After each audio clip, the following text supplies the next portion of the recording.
Good morning, students. We have completed up till chapter 9. Okay, so this is the last chapter of your syllabus, that is chapter number 10, International Business. Chapter 9 में हमने देखा कि internal trade था हमारा, means those trade which is done within the boundaries of the country, which is done in the country. The buyer and the seller both are from the same country. Payment of mode is the currency, the country's currency. But chapter 9 में हमने internal trade के types देखे, wholesale trade, retail trade and the types of retail trade. But chapter 9 is international business. Internal trade का opposite, that is external trade, वो चीज़ हम यहाँ पढ़ेंगे. International business किसको कहते हैं? एक्सटर्नल बिजनेस या एक्सटर्नल ट्रेड को ही हम इंटरनेशनल बिजनेस कहते हैं. तो हम ये जो हमारे कुछ टॉपिक्स हैं, here it is written that the meaning and types of international business, features of external trade, problems of international business, difference between external trade and internal trade, और ऐसे बहुत सारे हमारे टॉपिक्स हैं जिनको अब अभी चैप्टर 10 में कवर करेंगे.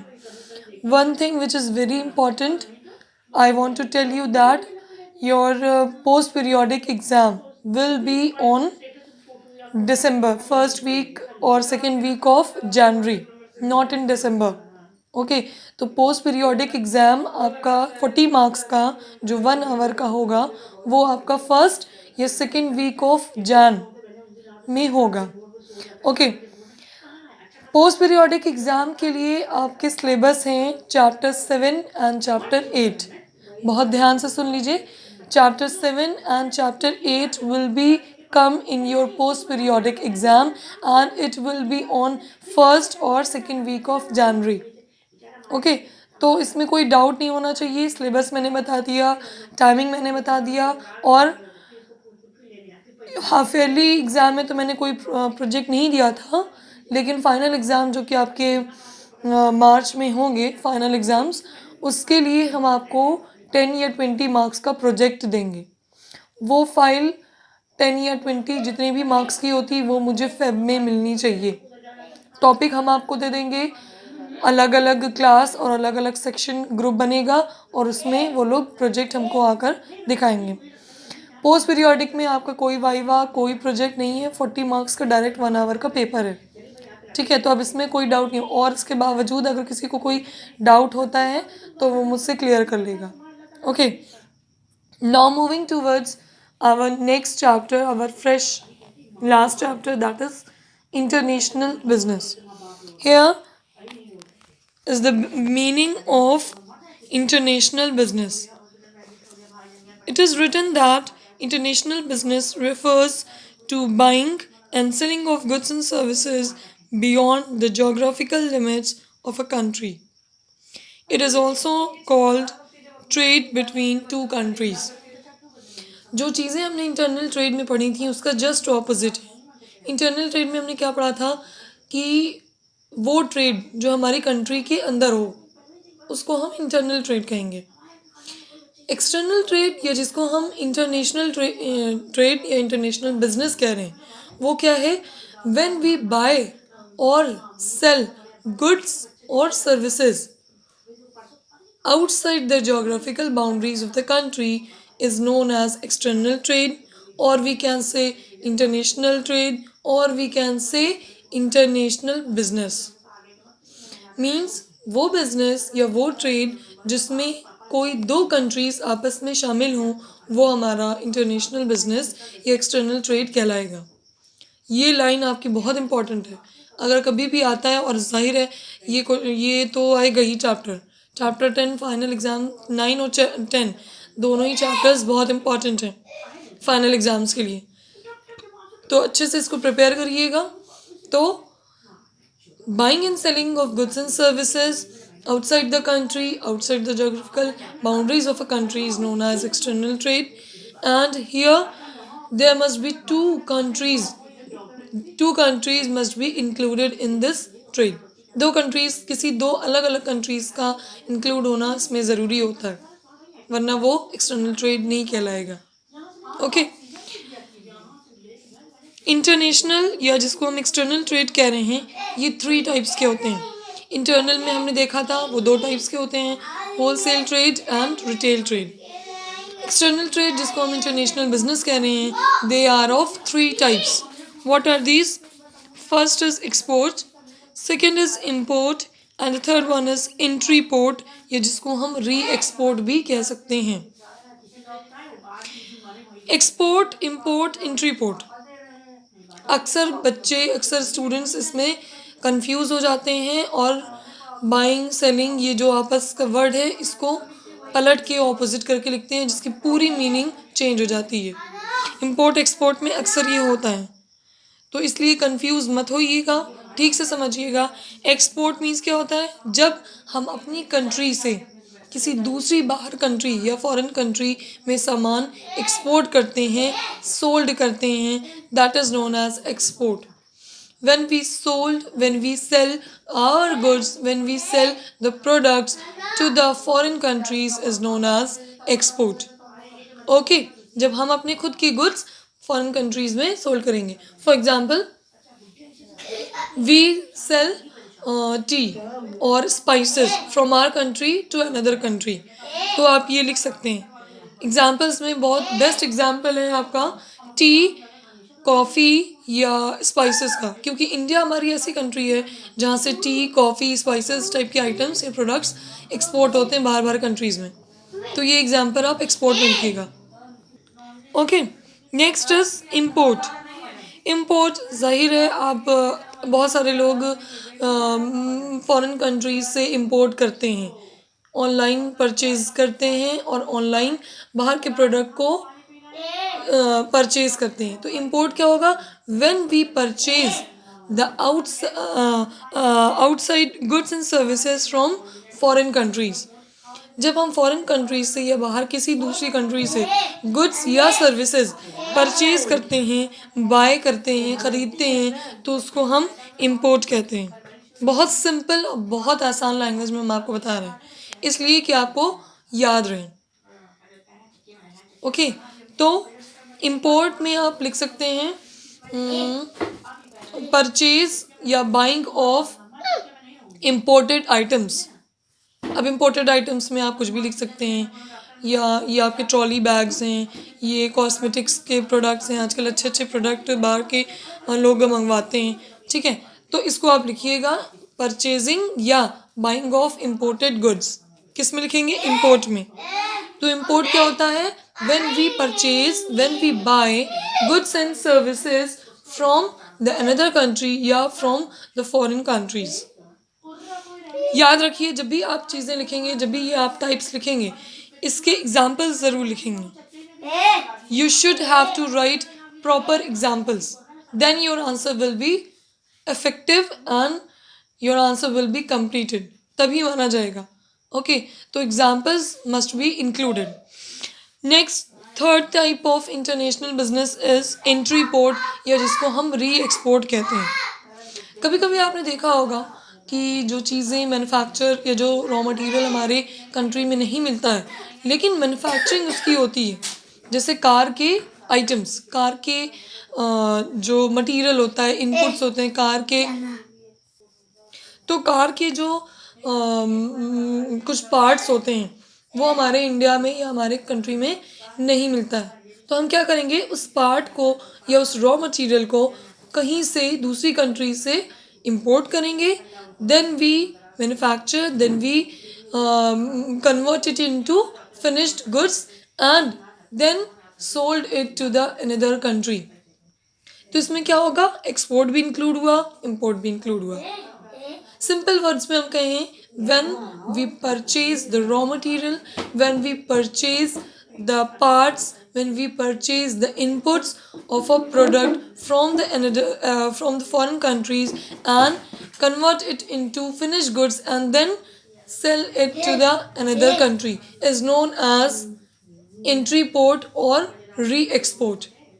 जैसे कार के प्रोडक्ट्स, कार के पार्ट्स हमने बनाए, किसी और कंट्री से मंगाए, कार को यहाँ मैन्युफैक्चर किया, उसको फिनिश गुड्स में कार का फॉर्म दिया और फिर उसको कार को हम दूसरे कंट्री में बेच देंगे, सोल्ड कर देंगे, तो उसको हम क्या कहेंगे, एंट्री पोर्ट। देखिए यहाँ लिखा भी हुआ है, it refers to import of goods not for consumption in home country but for exporting them to another country. अपने कंजम्पशन के लिए, अपने यूज़ के लिए हम उसे नहीं मंगा रहे हैं, बल्कि किसी दूसरे प्रोडक्ट को कंप्लीट करने के लिए, बनाने के लिए, दूसरे कंट्री में एक्सपोर्ट करने के लिए मंगा रहे होते हैं। तो सिंपल वर्ड्स में हमने तीनों आपको एक्सप्लेन कर दिए। लेंदी चैप्टर है, थोड़ा सा टिपिकल भी है, अभी तो नहीं, आगे आपको बहुत कंफ्यूजिंग से टाइप टॉपिक्स मिलेंगे और बहुत सारी ऐसी चीज़ें मिलेंगी जो आपको सिमिलर लगेंगी। बिजनेस में आपने देखा होगा, अब तक आप पढ़ते हुए आए हैं, चैप्टर 10 हमारा स्टार्ट हो गया है, सिलेबस कंप्लीट होने पे है। अब तक आपने देखा होगा कि ज़्यादातर टॉपिक्स हमारे सिमिलर होते हैं बिजनेस में, तो कन्फ्यूजन होता है। वो किस लिए, जब आप एक साथ पढ़ने बैठेंगे, डे टू डे अगर आप रीड करेंगे तो प्रॉब्लम नहीं आएंगी। उसी तरह से ये चैप्टर 10 भी है, कंफ्यूजिंग है, थोड़ा सा टिपिकल है, लेकिन अगर आप हर दिन 2 लाइन भी पढ़ेंगे एक टॉपिक का तो कंफ्यूजिंग नहीं होगा।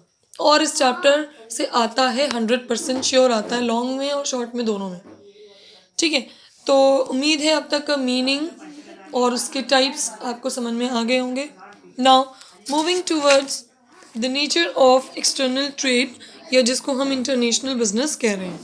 Let's see in the features और the nature. First we have the involvement of 2 countries. अभी अभी हमने आपको बताया कि एक्सटर्नल ट्रेड या इंटरनेशनल बिजनेस जिसको हम कह रहे हैं, there must be there 2 countries must be included in this external trade. क्योंकि हमारा ट्रेड या buying and selling of goods and services हमारा 2 कंट्रीज़ के बीच में हो रहा है, तो एक्सटर्नल ट्रेड हम उसी ट्रेड को कह सकते हैं जहां 2 कंट्रीज़ और 2 अलग अलग कंट्रीज़ आपस में ट्रेड कर रही हों, जहां 2 अलग अलग डिफरेंट कंट्रीज़ इन्वॉल्व हों, वही हमारा एक्सटर्नल ट्रेड कहलाएगा। देखिए लास्ट लाइन लिखी हुई है, बहुत इंपॉर्टेंट लाइन है, trading between 2 far of cities of the same country can not be termed as international business. मतलब एक ही सिटी, एक ही कंट्री के 2 अलग अलग सिटी या एक ही स्टेट के 2 अलग अलग दूर पे अगर सिटीज़ हैं और एक ही कंट्री के सिटी है, जैसे एक सिटी आपका हो गया कानपुर और एक सिटी हो गया इलाहाबाद, काफ़ी डिफरेंस है। चलिए उसको भी छोड़िए, दूसरा कोई दूसरा सिटी लेते हैं, कोई दूसरा स्टेट चलिए लेते हैं, यूपी से एमपी गया, काफ़ी हमारा ट्रांसपोर्ट में डिफरेंस है, लोकेशन अलग अलग है, स्टेट अलग अलग है, लेकिन कंट्री तो सेम है। ठीक है, तो ये भी हमारा किस में आएगा, इंटरनल ट्रेड में। It is not included in international business या external trade. Those trade who have included 2 different countries is known as external trade. Okay, next is payment in foreign currency. Internal trade जब हम पढ़ रहे थे तो मैंने आपको बताया था कि क्योंकि बायर और सेलर सेम कंट्री के होते हैं, तो वहाँ जो कंट्री की करेंसी होगी वही हमारी उसी में पेमेंट होगा। लेकिन यहाँ क्या है, 2 अलग अलग कंट्रीज़ इन्वॉल्व हैं। मान लीजिए इंडिया का यूएस से वो है, क्या नाम है, एक्सपोर्ट हम कर रहे हैं, हम अपने प्रोडक्ट यूएस को सोल्ड कर रहे हैं, या हम अपने प्रोडक्ट किसी और सिटी, कोई डिफरेंट कंट्री, चाइना नहीं चाइना नहीं लेते हैं, कुछ कोई और दूसरी कंट्री लेते हैं। ठीक है, यूएस इज़ बेटर, अभी तो फ़िलहाल यही चल रहे हैं अच्छे। तो यूएस में अगर हम अपना कोई प्रोडक्ट, इंडिया का प्रोडक्ट सोल्ड कर रहे हैं, एक्सपोर्ट कर रहे हैं, तो क्या होगा, किस करेंसी में पेमेंट होगा, फॉरेन करेंसी में। उनके लिए, यूएस के लिए हमारी इंडिया कंट्री फॉरेन हो गई। अब वो पेमेंट किस में करेंगे, वो डॉलर में करेंगे, लेकिन वो चेंज होकर हमारे पास इंडियन रुपी में ही आएगा।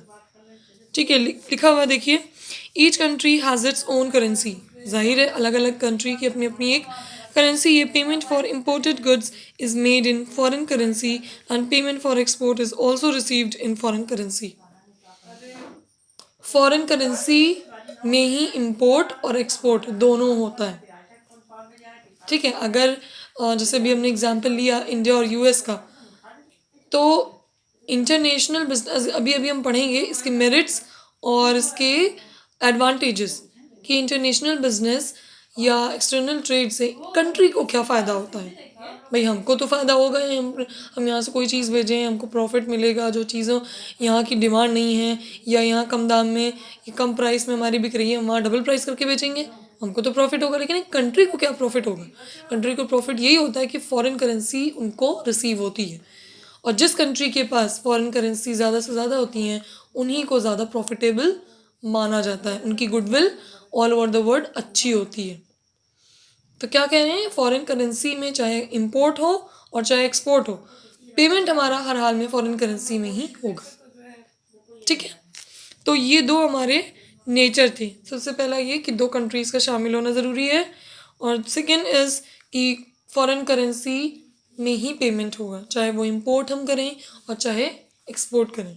जब हम यहाँ से यूएस से कोई चीज़ इंपोर्ट करेंगे, मतलब वहाँ से हम ख़रीदेंगे, तो भी हमें फॉरेन करेंसी में ही पेमेंट करना होगा, और यूएस वाले अगर पेमेंट कर रहे हैं तो भी वो फॉरेन करेंसी दैट इज़ वहाँ जो डॉलर चलता है उसी में ही वो पेमेंट करेंगे। फिर वो आके यहाँ पर मनी ट्रांसफ़र होता है, वर्ड मनी ट्रांसफ़र, उसमें हमारा चेंज होकर हमको मनी मिलता है। ठीक है, तो ये फ़ायदा होता है कंट्री का। अभी पढ़ेंगे हम बहुत इन डिटेल, इस चैप्टर में पढ़ेंगे इसके एडवांटेजेस, इसके मेरिट्स। ठीक है, okay. Next is problems of international business. देखिए, हर चीज़ के मेरिट्स हैं, डीमेरिट्स हैं, एडवांटेजेस हैं, डिसएडवांटेजेस हैं, है ना। तो हर अगर इंटरनेशनल बिजनेस से एक पर्सन को या अगर कंट्री को फ़ायदा हो रहा है तो ज़ाहिर है प्रॉब्लम्स भी होती हैं। तो वो क्या प्रॉब्लम्स होती हैं वो हम पढ़ेंगे। उसके बाद हमारे इंटरनल ट्रेड जो हमने प्रीवियस चैप्टर में पढ़ा और एक्सटर्नल ट्रेड जो भी हम पढ़ रहे हैं उसमें हमें डिफरेंस मिलेगा। Here you can see that difference between internal trade and external trade. ठीक है, इसको हम पढ़ेंगे, लेकिन अभी आज के लिए फ़िलहाल इतना ही, वरना थोड़ा सा वो कंफ्यूजिंग हो जाएगा। और अभी क्योंकि न्यू चैप्टर है तो हम थोड़ा पार्ट लेके चलते हैं, कवर भी हो जाएगा हमारा दिसंबर तक, और जनवरी तक वो हम रिवीजन भी करवा देंगे। जिस चैप्टर का आप बोलेंगे जिसमें कंफ्यूजिंग है, जो ज़्यादा डिफ़िकल्ट है, कुछ बच्चे न्यू आए थे, बाद में ज्वाइन हुए थे, वो तब नहीं समझ पाए, तो हम वो चैप्टर रिवाइज करवा देंगे। ठीक है, तो दैट्स ऑल फॉर टुडे।